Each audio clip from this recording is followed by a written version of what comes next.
Factual Reset, a podcast brought to you by the New Political Economy Initiative at IIT Bombay.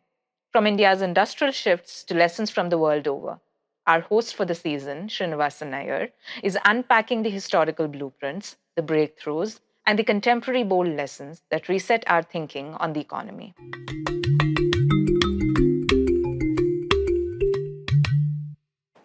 We have with us Professor Satyaki Roy, who's at the Institute for Studies in Industrial Development. Welcome, Satyaki.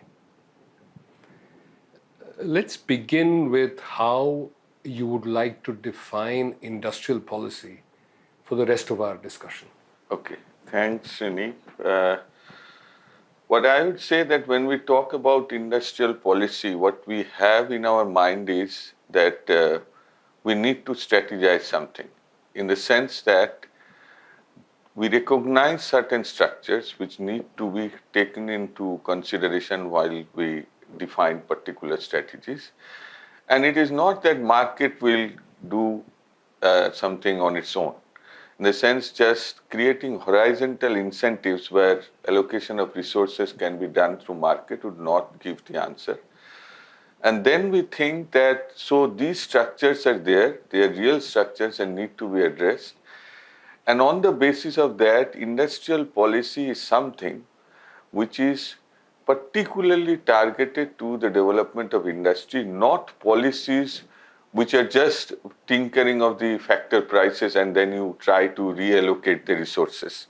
Because that kind of policies may affect the different sectors, not only industry but also beyond industry. And I think that industrial policy should be based on particular strategies where you prioritize which of the industries need to be focused, your goals have to be defined, and you define a particular trajectory. And there the state has a particular role in order to define that what kind of industrial growth we actually require, given the nature of the economy in which we are. So it is not only about playing with the prices of resources. It is important that you target and strategize particular sectors and build on that. Of course, in the recent period, the India government has defined 25 sectors, of which some are manufacturing and some are services. And this Make in India policy is basically to strategize or focus on these particular industries. But if we see what are the policies that are being prescribed, it is also those kind of incentives relative to particular sectors. It is something where you are not intervening directly to build a particular or what you can say that you want to strategize or prioritize a particular industry, but what you are doing that you say that these 25 sectors are important for our economy, and according to that you design certain incentives which are also basically market based, as I see. It is not that you are focusing and designing certain policies which are very much relevant to that industry. Say for instance product linked incentives. It is not meant for a particular sector. It is applicable to particular sectors, but the design of the policy is something that if you are producing more, you would be getting some incentives. It is a kind of a horizontal structure. It is not the kind of industrial policy which we usually talk about when we talk about Southeast Asia or the late industrializers, where the state is a developmental state which closely works with the industry, and there is a structure of giving incentives, but at the same time you are also acquiring some kind of commitment from the industry that if you are not able to play this role or if you are not able to export this much of your output, then the incentives that you are getting would be revoked. So the point is that is much closer relationship between the state and industry where the incentive structure is defined on a particular sector and your policies are designed according to that. So I think that even today, even if we are talking about Make in India and these kind of policies, they are not industrial policy proper. So they are also horizontal policies which are applicable across industries. Thank you. We will come to the effectiveness and your assessment of how effective they will be a little later.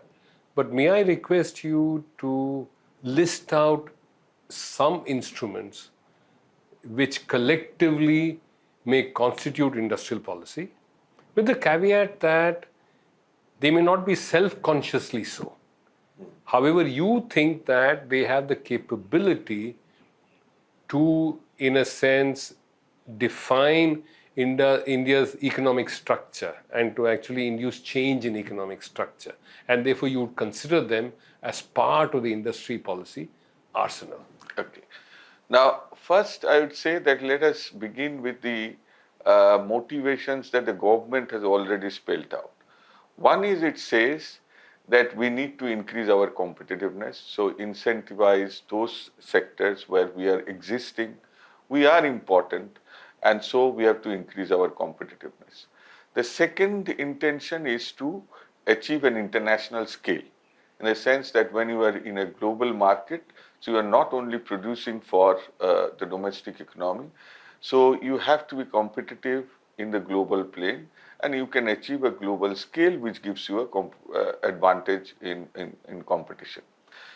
The third motivation that they have talked about is basically is to get integrated with the global value chains, because this is the new mode of production where you are not producing the whole product in a particular country. So because of the development of the communication revolution, the transaction cost and coordination cost has declined. So you can organize production across the globe, and you can also control that from a distance. So that advantage you are getting. Earlier also, this dispersion of production happened, but it got limited because there also some agglomeration happened. You will see that some regions are emerging because the coordination cost was very high. But now, because of this ICT, what you are actually getting, that you can easily coordinate from a distance, minute by minute, what is happening even in a factory in Bangladesh or located in Malaysia or Vietnam, that can be done. So this has become the new mode of industrial development. And so the government is also saying that we need to get integrated with the global production network, which is basically now integrating with global production network means that you need to specialize on particular tasks. This gives advantage to developing economies, because earlier, say for instance, that you are not able to participate in trade because you would not be able to produce any sophisticated product. But now within a sophisticated product, there might be a very labor intensive kind of component, and you may specialize in producing that. So the advantage of participating in global trade for developing countries has of course increased.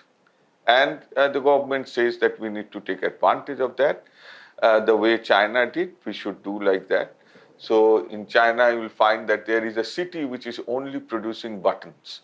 So there can be that kind of specialization, and you get an advantage of increasing your share in global manufacturing. So the last point which they mention is basically import substitution, because in the previous government and in the present government, they also talked about manufacturing policy, keeping in mind that one problem is demand. Of course, I will come to that point later on. But one point is demand, but the other point is even the demand that we have in the domestic economy, the domestic producers are not capable of catering that demand. So the import needs to be substituted, and these product link incentives and this kind of things, what they talk about, startup, stand up, and all this, Skill India, and all this, are basically to build those capabilities and also create instruments through which we can produce in our country. Now, the first point which you asked is about how we can think of instruments which defines a particular trajectory of industrial growth, beginning from the structure which exists at the moment in India. Now, as we all know that we have moved to a service-led growth from agriculture to services. And the share of manufacturing in GDP continued to remain around 15 to 16% for the past 4 decades. Now, this is not true. It is true that most of the developing countries are moving from agriculture to services. This is not typical about India. But the point is, even if it is happening, if you see the case of China, if you see the case of Korea, okay. Now, China, even today, even if there is a growth in the share of services in GDP, even in China, but the share of manufacturing value added is around 29%. In Korea, it is 27%. So, in our case, it is 15 to 16%. So, it is not that there is no possibility of manufacturing growth. And in case of countries like India, we need to have manufacturing because that actually is the easiest mode to transform an agricultural worker to an industrial worker because you require less skill. You can easily transform an agricultural worker to a garment factory worker, but you cannot easily transform an agricultural worker to an IT professional. So the question is that in case of India, if we really want to move people from low productivity to high productivity segments, manufacturing is required. What has happened in case of India is that in the past 4 decades, the shift of population from agriculture to non-agriculture is huge. It has shifted from say 70% to 41%. So around 29 percentage point shift of population from agriculture to non-agriculture. But they are mostly absorbed in low-end services. So Jane Jones Thomas's EPW paper earlier, it has shown that how in different decades, in one segment, in one decade, it was basically domestic and personal services. In the next, it was basically trade, hotels, restaurants, and this, and then construction, but not manufacturing. So this manufacturing absorption continued to remain low for quite some time. Thank you. Now, given the government's desire, and indeed it may be justified, that India produces more and engages more in global production networks, how would you reflect upon global economic conditions, both in terms of just the sheer opportunity to be producing and connecting up, and in terms of the distribution of value within the global production network? Because I think you've written elsewhere that there are certain aspects of the global production network which still are controlled by corporates largely based in the global north, which have an absolutely sort of determining influence on the extent of value which is generated in those tasks that India specializes. So first, I mean, we'd like to ask you a bit more, and anything else that you might want to reflect in terms of global conditions today. That's because it's a very strange context where every country seems to be hitting industrial policy redux in a sense. So it's a very different context. So against that, first of all, I mean, if you could reflect upon that, because our aspiration, India's aspiration to enter would be influenced by these global conditions. Then we'll shift to domestic conditions. But that's a context under which the effectiveness. And then you could just assess, does India need to do things differently, or is this path satisfactory? So the first is in case of global production networks. So I would relate this with the earlier question that if you are saying that we really need to have a policy which encourages import substitution. Now, what is the problem? The problem in earlier policies, even in the planning period when we talked about import substitution, why it succeeded for some period of time and beyond the point it didn't work. The reason being that in case of import substitution, you can substitute certain imports by domestic production, but it becomes a one-shot game if the domestic demand is not increasing. So you can replace for one time and then the demand is saturated. So that happened in case of India even in the planning period, because you will see that because of the concentration of assets and particularly in rural India, the demand was very low. and we see that this import substitution didn't work beyond the point, and we had industrial crisis since mid-60s. What I am saying that this is even true today. So you are talking about import substitution. Now, there can be two things done. One is in a global framework. What is important that you can't just say that bring or buy products which are produced in India. Because in a global market, if I am getting a product at a lower price and with a higher quality, even if you subsidize, if the ultimate price is not competitive and the quality is not competitive, it will not, it is not going to work. So you may subsidize a particular product to produce in India, but the more important thing is that whether you are able to achieve that global competitiveness or not. Now, in this matter, I will come later on, but the point is this, here it is linked with the global production network. Because first of all, India's share in global production network is very low. Now, if we want to increase, where we want to participate. Now, one thing I would say that, of course, this gives an advantage for developing countries to participate in labor-intensive activities. But as I mentioned earlier, and my book on contours of value capture, I have explained that why it happens. So you will see that more the participation increased, your share in value added has declined for developing countries. And this is very much like what Prevish Singer used to talk about. So the terms of trade earlier between agriculture and industrial goods was moving in favor of industrial goods, and more you export. They talked about that more the Latin American countries were exporting agricultural products, their return out of that per unit was declining. Now this is now happening between light engineering goods and sophisticated industrial products. Now more and more, and this is being recognized by World Bank even when they talk about this smile curve. The smile curve shows the relationship between the activities that you are doing, in the sense that what kind, in which stage you are participating, and the return that you are getting in the total value added. And the bottom of this smile, of this U curve basically, is where manufacturing is located. So the manufacturers are getting the lowest share in the total value added. And the top arms are basically who are involved in designing, in knowledge based activities, and in the right arm are basically those who are involved in marketing and logistics. So the point is that these activities are protected. These are protected by property rights, in the sense that you have intellectual property rights and so on. So you do not allow others to get access to those kind of raw materials or access to those kind of inputs.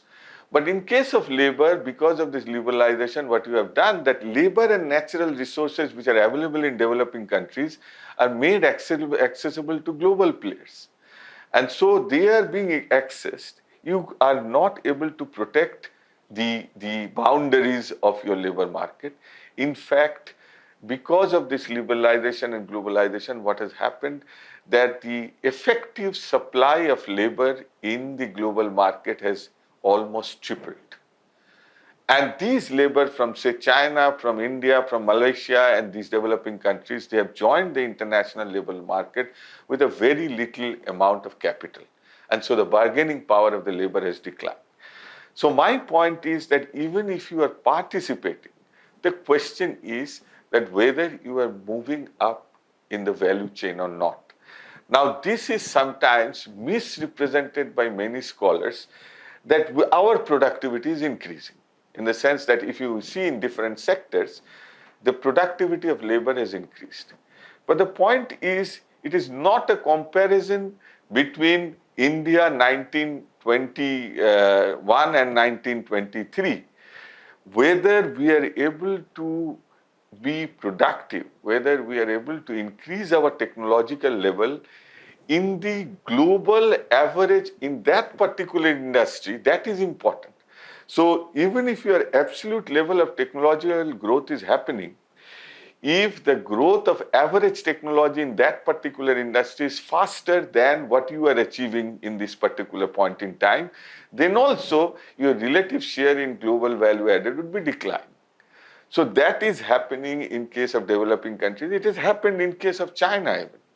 Now China is getting advantage because it has a large share in the manufacturing value added in the global manufacturing value added, and also China has been capable of initiating different streams of production, and they have already moved towards high-end manufacturing production. And what is important that if you just see that in one decade, if you take 1994 to 2015, India's share in global manufacturing value added has increased from 1.1% to 2.8% during this period. And during the same period, China's share in global manufacturing value added has increased from 5% to 25%. So there is a huge increase, and because they could strategize that what kind of products we would be producing, what incentives should be given, what would be the role of the government, and how to employ this huge unused unskilled labor. Because manufacturing also gives you the opportunity to use unskilled labor. When we talk about labor surplus, we are basically saying that there is a presence of unused unskilled labor. So when we are strategizing, the strategy should focus on this point. It is not about how you are creating employment in ICTs and in other sophisticated industries. What that is required, I'm not denying that. But what I am saying, the major question is that how you can employ this huge number of unskilled labor. And it has never happened in any of the advanced economies who has industrialized in the earlier phase, that you attain skill for lakhs and lakhs of people and they would be capable of participating in sophisticated industry. It doesn't happen like that. You have to go through stages. And so where we want to locate in this international value chain, that needs to be decided. And I think that there is no such strategy so far. That what you are doing is basically that what is existing, you may give some incentives in the raw materials, you can provide some subsidies for technology procurement, and some subsidy in marketing the product, but no such strategy that where we want to locate our country and our manufacturing capacities in the global production structure. That is completely absent. Let's now shift to domestic conditions.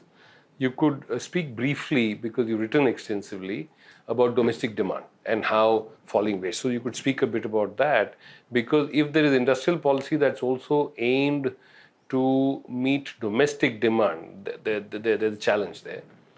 I would also request you to reflect upon the nature of capital ownership, because industrial policy is aimed at enterprises.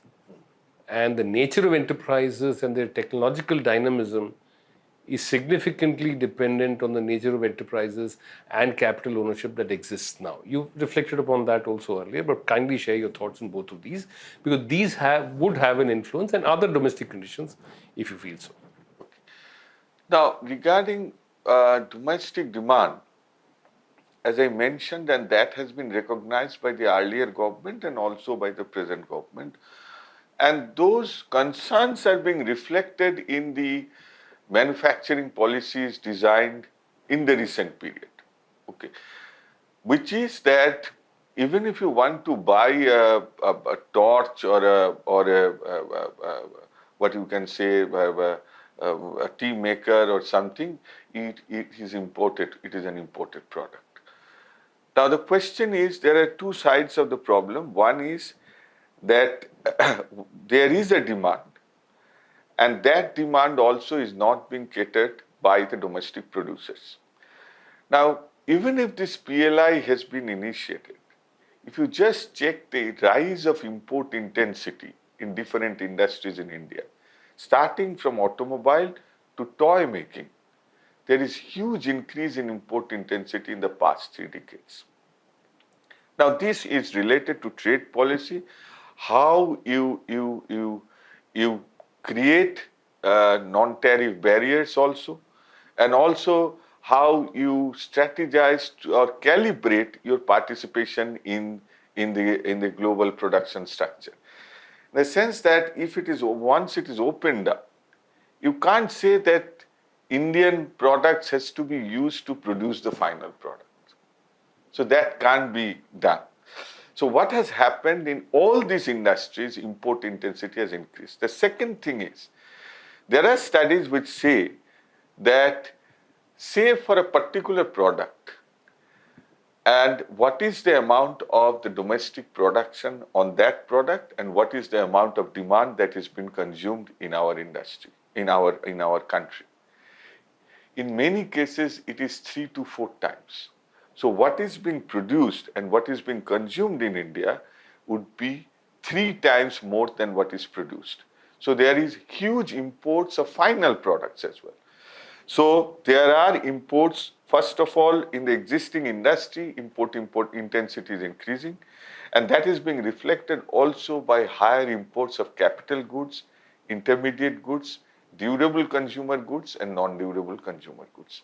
So even if you see that the demand that is existing, we are not capable of supplying that product by domestic producers. The next important point is the decline in the growth of demand. So this is being reflected. It is more. It was always there in case of India, but since independence, I will say that the major problem of industrial growth in India is basically that demand is basically restricted to, for manufacturing goods, remain restricted to the middle class. So the rural India, their demand for the manufactured durable goods has been quite low since independence. And because of the inequality in properties and assets, where it has been well documented, people who have talked about this industrial stagnation, they have all talked about this low demand. But I would say that even after liberalization, what has happened is actually this inequality is actually accentuated. Now, inequality has increased. The global inequality report says that India is one of the most unequal countries. Now, if that is the case, that is being reflected in the declining growth of private final consumption expenditure. Although India's growth trajectory in the past 3 decades, the largest share is private final consumption expenditure in terms of share. But you see the growth rate of private final consumption expenditure, it is declining. And that would also put pressure upon the growth we are expecting to have in the future. Because if this consumption expenditure is declining, and that is being reflected through other figures, as I mentioned earlier, that if you just see the share of the durable consumer goods in the average consumption basket, it is very low. It is about 3.2%. So very few people buy those durable manufactured goods, and the large section of the population do not have the purchasing power to buy these products.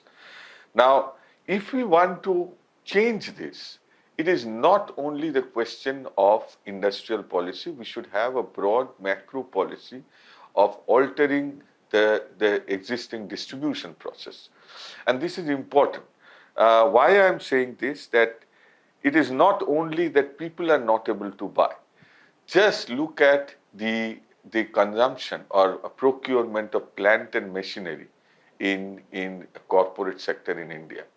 There is a steep decline in the past 2 decades. That doesn't mean investment is not happening, but investment is not happening in these physical capacities. Now, the other important point is that if we have a kind of capacity utilization which is limited to 60 to 70%, why would the corporates invest? So they also have a low expectation of profit given the kind of market which is evolving. So if you do not have many people to buy those products, why am I going to invest to produce them?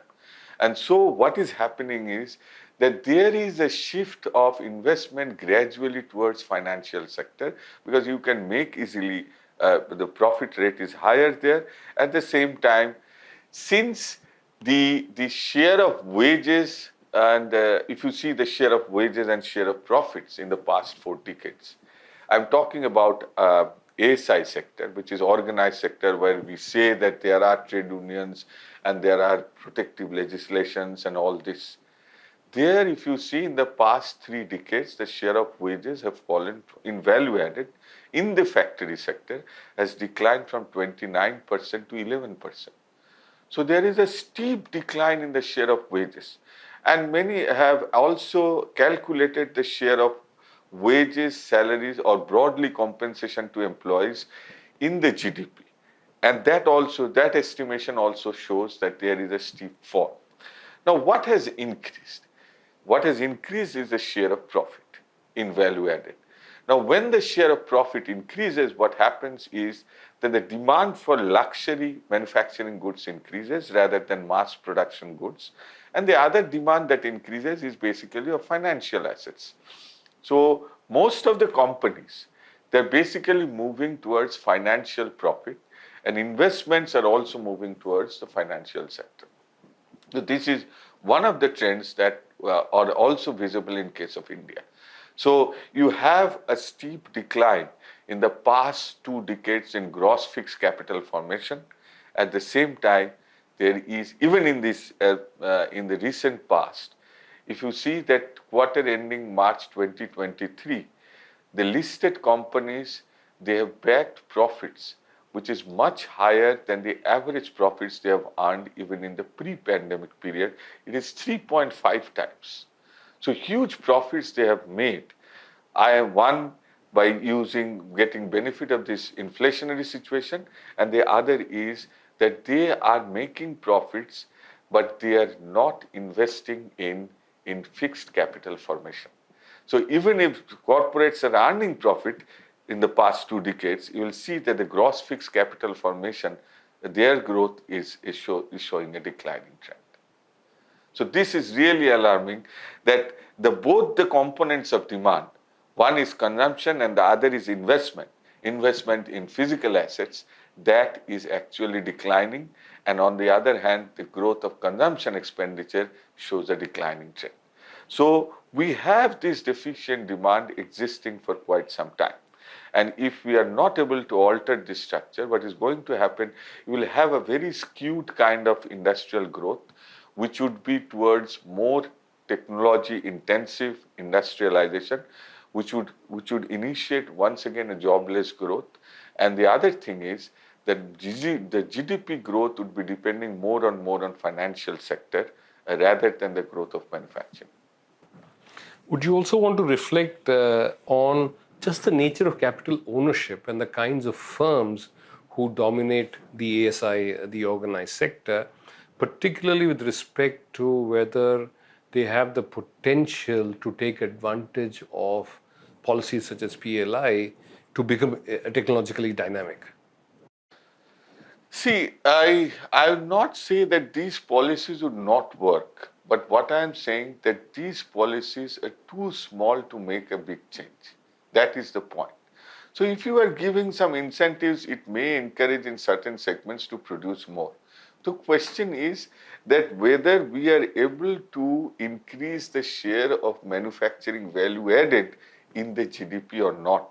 And that would not depend only on this kind of small incentives that are targeted to particular, not only sectors, but segments of sectors. And if you talk to people who are related to those industries, they would say that these are meager amounts that actually do not make a big change. The important thing is what actually Indian corporates are thinking. If you see the investment in R&D, now that has also been very low over the years. Now one can say that importing capital intensive goods or imports of capital goods itself increases the technological development of our country, because this is embodied technology. And so even if we are not innovating, once you buy these technologies, you have to adapt your production structure accordingly, and that has its spillover effects, and that increases the total factor productivity, which is the standard measure of technological growth. Now, of course, this productivity growth has increased, but what I am saying that now what is required, that in the product cycle, we have to decide where we want to operate. Now, there is an innovation phase, which is the rising curve, where we have a large premium, that kind of product. Then the same product gets standardized and it reaches a matured phase. In the matured phase, it is basically price competition.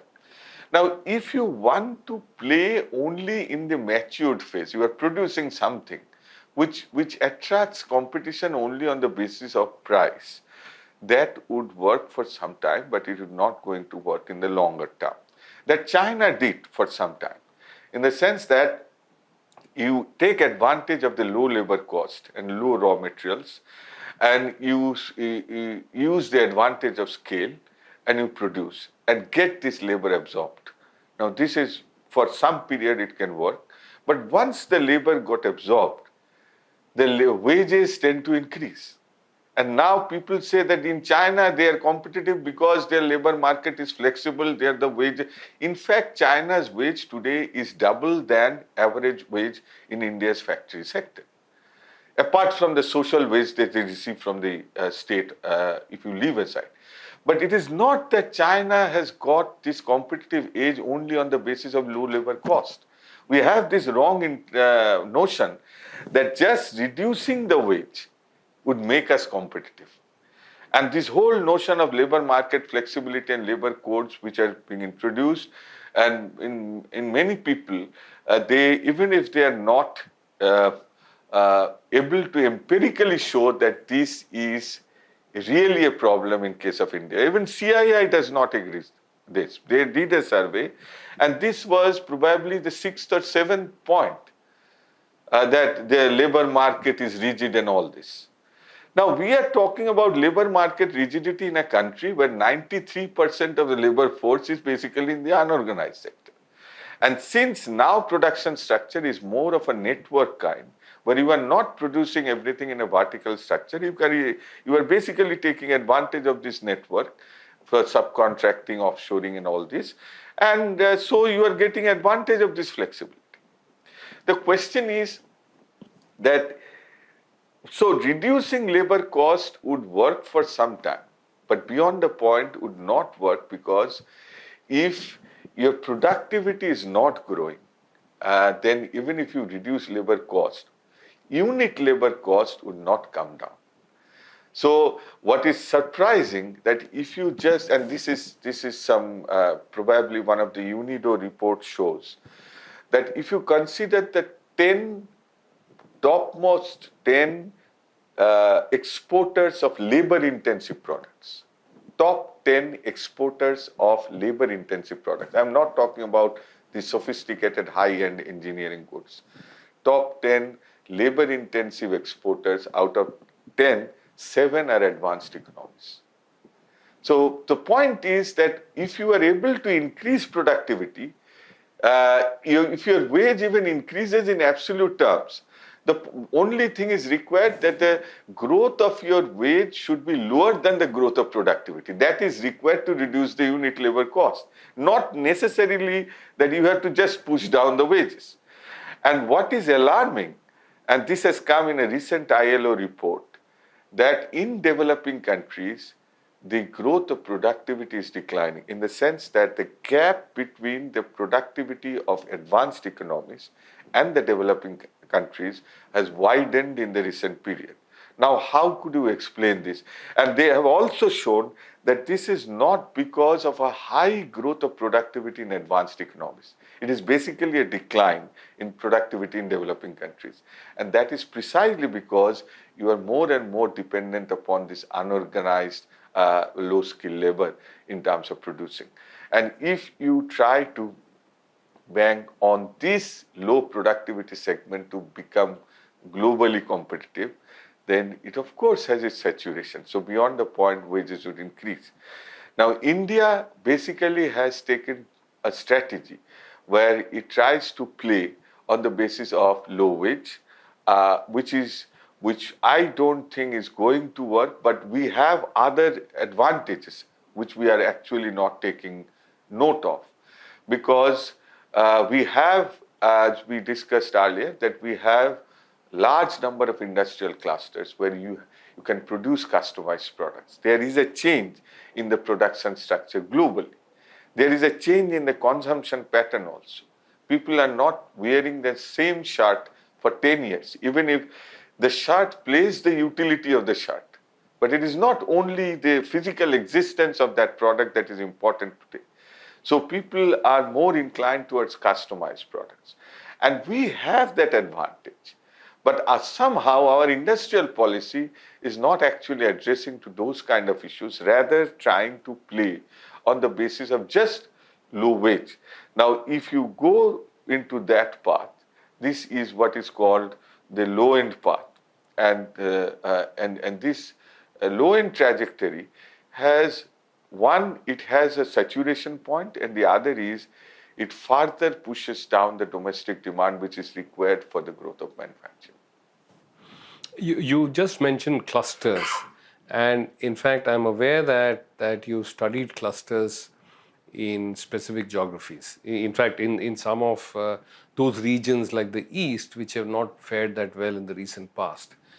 Do you see opportunities for policy interventions there which could revive growth and which could achieve socially more desirable goals, be it employment, be it balanced regional development, etc.? I mean, do you see an opportunity? If so, could you describe that? Because you have an intimate knowledge of ground level conditions in those sectors, in those regions. Now, first is I first of all think that manufacturing growth is very important in our country. And I also believe that the advantage that China got in terms of scale is no longer possible to achieve for other countries. And you cannot create another China, which many people have argued. So the point is, we have to think that where we have strengths. And there is a change, as I said, in the consumption pattern also. Demand is more towards customized goods, and technologies are amenable to those kind of structures. So modularization is possible. You can actually produce at a lower average cost, even at a lower scale of operation. That is the advantage of the new technology. So you need not have to produce at a large scale to reach at a low average cost. So that is the advantage that technologies allow us today, and we need to take advantage of that. The only thing is that the advantage in case of India that we have a long history of this kind of industrial clusters, say in case of garments, in case of shoes, leather industries, in case of surgical instruments, in foundries, in case of sports goods. So there are historically developed clusters. Now, if you just visit any of the clusters, you will see that the very approach of policies is targeted towards farms, not towards clusters. They consider cluster as a sector. So a policy for garment is applicable, is very similar to a policy which is targeted to a garment cluster. But these two are not the same thing. A policy for a garment sector and a policy for a garment cluster are not the same thing. So what I find, because I did a study not only in Eastern India, but some comparisons also. This was a study of the Planning Commission looking into garment sectors, looking into surgical instruments, foundries, and these are different parts of India. What I find, first of all, at the policy level, you actually don't get any sense of cluster policy. You will get farm policy, policies targeted towards farms. Now, what is the difference between a standalone farm and a cluster? In a case of cluster, it is basically what theoretically it is being argued that it is what is called cooperative efficiency or collective efficiency. Now, what is that? that for an individual entrepreneur or an individual farm, he would not be inclined to invest more because there are chances of externalities which would not be captured in his own price. But in case of cluster, everyone is dependent upon the other, and at the same time, not only dependent, they are competing and at the same time cooperating with each other. Two dimensions are important in a cluster. If you make it a hierarchical structure, which has happened in different clusters across the world. So basically, you created a 4D structure within a cluster. So then the advantage of a cluster is actually dead. So you have to maintain both competition in each layer, and at the same time you have to build up policies or incentivize for a collective goal, in the sense that to say, for instance, to procure certain raw materials which are collectively used, or to procure some land, or to procure some machinery which are collectively used, or for technologies. There has to be collective endeavor which an individual farm is not capable of procuring them. So we have to identify policies which would encourage competition and at the same time policies that would encourage cooperation.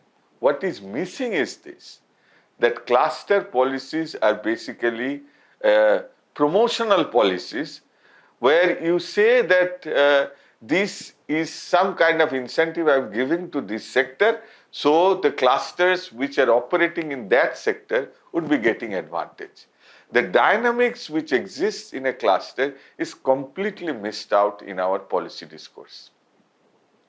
So you will find that there are cluster offices, they basically maintain a register or something, and there are very few people working there, and what is required is, I think that in this case, the way it happened in other countries, in Italy, in Spain, local and subnational governments, regional governments, municipalities, they play a very important role in the development of clusters. So if, say for instance, a garment cluster exists in Kolkata or a surgical instrument cluster in Jalandhar, it is not always important that what the national government is planning. It may also not be so important what the state government is planning, whether you are enabling the local government, because there are many things involved in the development of a cluster which are non-economic factors, where you have a particular community sense in which the cluster is embedded. And there different social identities also play an important role, which helps in building the trust. And so I think that local level policies are much more important. Of course, you have to have a national target, but it should be articulated, executed at the local level. And they should be enabled, not that they would have meager funds and you say you run a policy. So they should be given the advantage or the opportunity to decide about investment, procurement of technology, expand the cluster. In some cases, clusters have expanded without any initiative of the government. So there is an organic process of expansion as well. Now, whether the government policies are able to facilitate that, that is important. And I think that in case of India, this is important because if we are not able to take advantage of those kind of a standardized 4D demand, and we are able to cater to customized market, then this could be one of the major instrument or mode of operation by which it can be executed.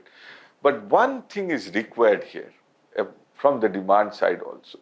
See, in India, you will find in every product a very standardized kind of a product, a branded product, and a product which is low cost, low quality. So you have a segmented market. Now, people say that if you can build a brand or something, it has also been tried by the government in some places, that a product from a particular cluster would be known for its brand, where the government promotes the brand and so on. It can have an export market, but as we discussed earlier and you mentioned also, you hinted upon that the global demand is, our export market is not so, you can say, is not so promising because there is a decline or slowdown in global growth. And so the rebalancing question is coming for different countries. They are trying to expand and rely on the domestic demand. So if in a situation like that, where, and our export growth has also declined recent period, which is quite expected because of the war, because of the pandemic, there are several effects, and also because of the global slowdown. So you cannot depend upon export growth in today's world.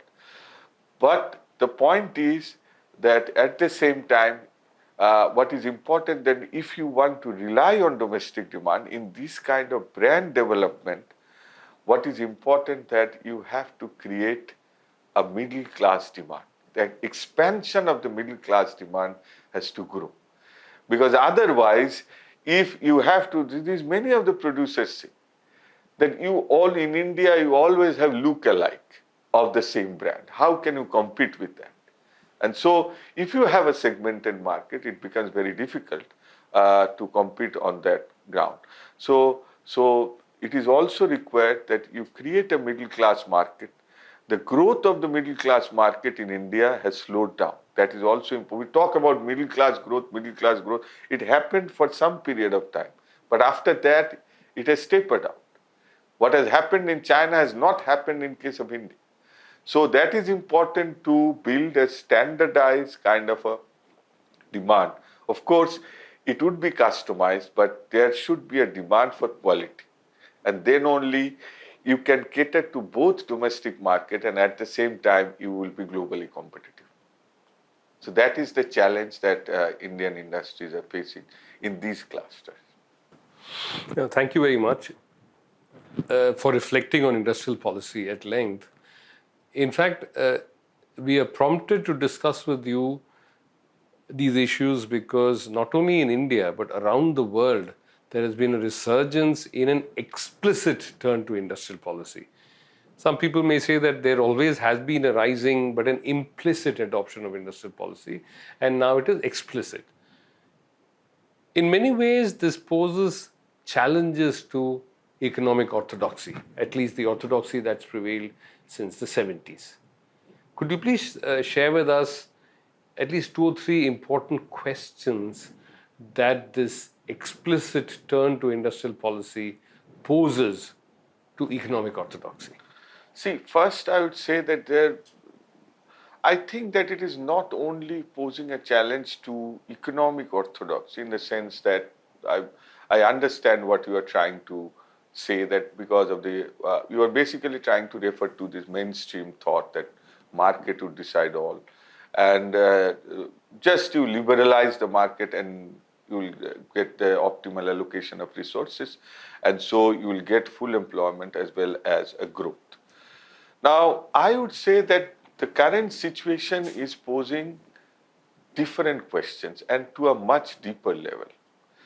Now, first of all, if I say in terms of the reference to this orthodoxy, now people across the world, they are acknowledging that this process of market-led growth is not giving the results that was expected. Now, most important thing is, one is inequality has increased across the world. It is not only in case of India, and what is important that the distance between the rich of the developed countries and developing countries has declined. But within the country, inequality has increased across the world. Now, this is one result of what one can say of this liberalization policy. I would say that it is also related to the trajectory of growth that this kind of policies has led to. As I mentioned, that if you are basically relying on a profit-led growth, your growth basically depends upon this inequality. It becomes a condition. You can't have a higher growth in this trajectory when inequality is declining. So more and more income goes to profit earners, more and more there will be demand for financial assets, and then your growth basically depends upon those kind of speculative activities. So if your growth is depending more on financial activities, rising inequality is a precondition of that kind of a growth. The problem is that what capitalism is facing today is once again a crisis of legitimacy. If you see that it has always oscillated between two kinds of crises. One is the crisis of profitability, which it faced in the 1970s, where given a particular wage structure, given a particular institution to protect the wages and rising wages for the past 2 decades before 1970, just after the Second World War during the Golden Age, and at the same time your profitability is not increasing to that level, and so there was a crisis. So you have not so high productivity growth, but at the same time wages increasing. Now that was a crisis which was addressed during that period of time by this neoliberalism, where you actually tried to destroy the institutions which were protective kind of institutions, which tried to create a balance between the social classes. So that was basically the role of the Keynesian Fordist regime, and that was being destroyed by neoliberalism. Now, by that, what capitalism could achieve is a high growth of profitability.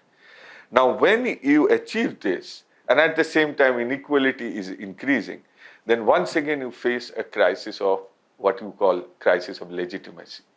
And now capitalism is facing that kind of a crisis. So many people across the world are now, which some of them were talking for quite some time, that these liberalization policies would not give an answer to the larger social questions. Say, for instance, unemployment. I'm talking about India. We generally talk about this demographic dividend. Okay. Now, this demographic dividend in case of India is going to end in 1950. Okay. What is the status of employment? Unemployment rate is very high. It is around 7.8% today, which is higher than the average which was there in the past 3-4 decades. Most important is youth unemployment and youth labor force participation rate is very low. Youth unemployment is very high. The other most important thing is that if you see the recent recruitment figures, it shows that not only youth unemployment rate is very high among educated youth. Now, if it is the case, which basically says, I'm saying that within the illiterate, you will find that the unemployment rate is low, which is fine, nothing wrong in that. But the point is that if unemployment rate is very high within the skilled or educated people, it shows what kind of production structure is basically operational. It is not able still to absorb the skilled and educated people in the production process. Okay, so this is a crisis which many of the countries are facing. The other important point which I want to mention is that if unemployment is high, inequality is increasing, then again the question comes, the basic question that if you are producing, who will buy those products? And I think advanced capitalist countries, they are trying to address this question through this universal basic income, which is not only against the orthodoxy which existed, because you are basically transferring an income against nothing. It is not that you are producing and so you are paying wages. It is against the fundamental principle of capitalism, if you say like that. When we say the circular flow of income, it is that you go and work in a factory, you receive wages, that creates the demand. Here what you are doing, you are saying that you don't have to work even. You will be getting some kind of income transferred to your pocket. Now, I am in favor of anything going to the poor and the marginal people, but the point is whether it would be sustainable, within the society or not. In countries like India, now most of the state policies and government policies are going towards this kind of transfers. What is required that now, so you are not facing a problem only of the market. You are facing a problem where you have to address one fundamental question, that how to define work. So is work only that you go and do a wage work, and you sell your labor and get a wage? In case of India, even if we have a capitalist development for so many decades, 52% of our employment is self-employed. And who are these people? It sounds very good that 52% people are self-employed. More than 85% are own account enterprises where you do not hire any labor. So these are basically subsistence level of farms. So, and many of these farms, their productivity or income is less than what you earn even in agriculture. Even NSSO says that the average earning of a self-employed person is only 67% of the earning of a factory worker or a regular worker. So they are basically subsistence level producers. Okay. Now, finally, so what I say that it is not only raising question about the market-led growth, but it also raises question about the fundamental sustainability of the kind of mechanism of a commodity economy, in the sense that now the issue of climate change is important. Whether with this guy, it is now affecting agriculture, industry, everywhere. So it is not a distant problem.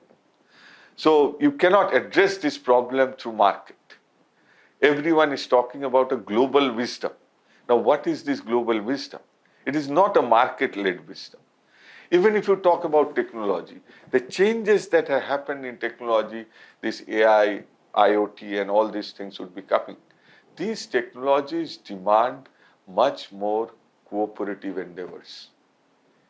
And what Google and Amazon is trying to do is basically to establish property right on this knowledge. And they have to do at that scale because knowledge demands so much cooperation in today's world. So there has to be interaction between the producer and the user. And in that kind of a technology, your society has to be also built on some kind of a cooperative structure. And what is important that in order to have that, it is not only that you change the policies, there has to be an alteration in the process of distribution and also understanding of what we want as for future as human beings. So the whole notion of GDP is also challenged.